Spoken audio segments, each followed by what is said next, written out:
जानते नहीं रौरा आवाज काहे खत्म भइल जाता रौरा आवाज अपन बचावत नहीं खे को बेसुराई मार दे आधा आवाज तो रौरा रश्मि लेके चल गई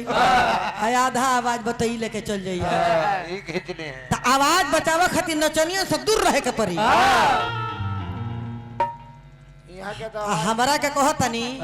हम अभी 2 लीटर दूध पीले हमारा आवाज ना जाई ना वो भैंसी के दूध हमारा आवाज ना जाई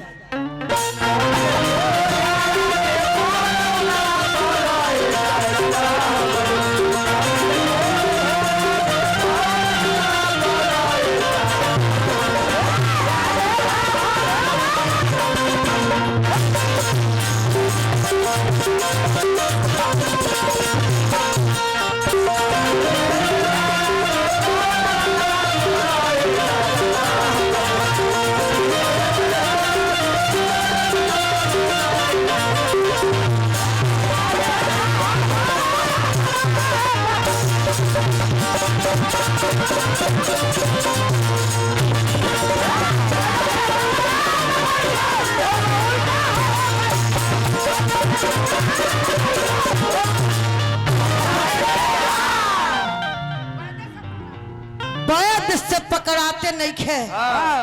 रोग उल्टा हो गई आ गई उल्टा जमाना लोग उल्टा हो गई कैसे कहे बा कैसे अरे जनतनी कितना बेसब्री से इंतजार रहल है पैसा खातिर हमियों का बड़ा इंतजार बा आई हमने के मौका आज मिल गइल बा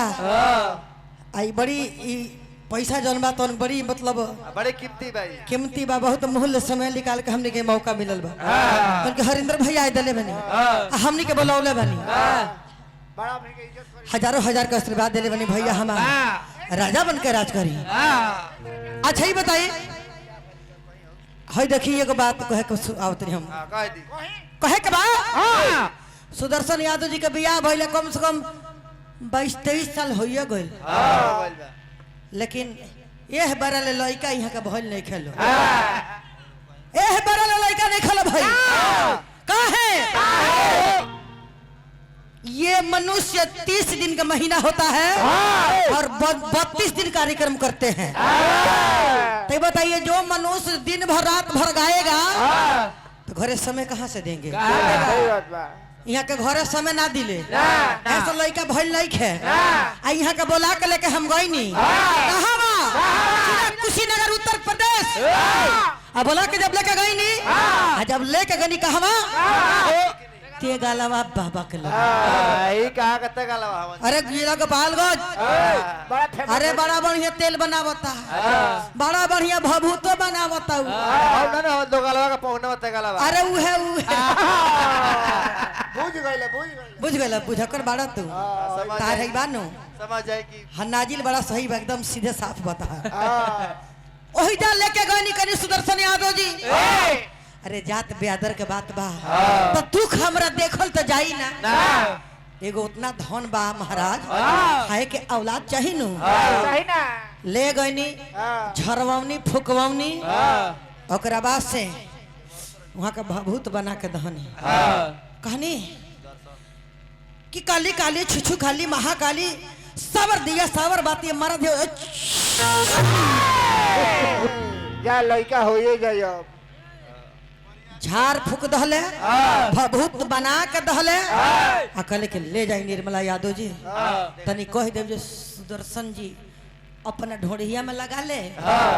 बल्कि तनी खिया दे ले गई नी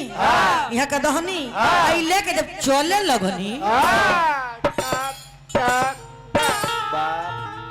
तेगलवा बाबा कहले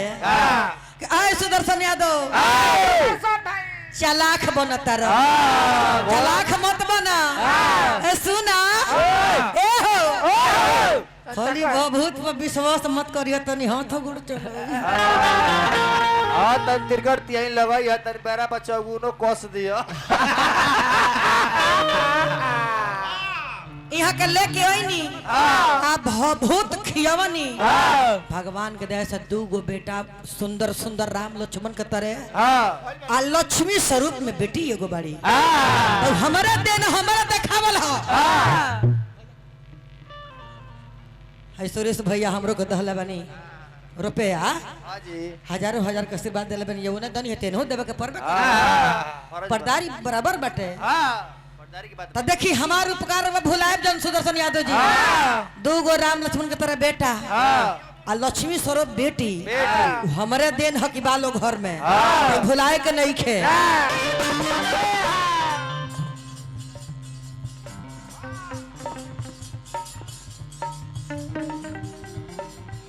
मुहावा में रेल दी रेल दी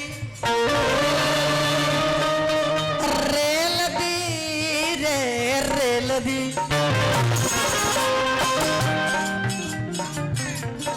मुहावा में रेल दी मुहावा में रेली तहरा लाठी हो दहिया ऊपर वाला था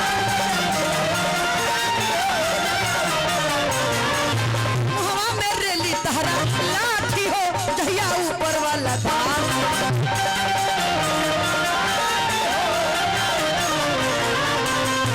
के फाइल खोला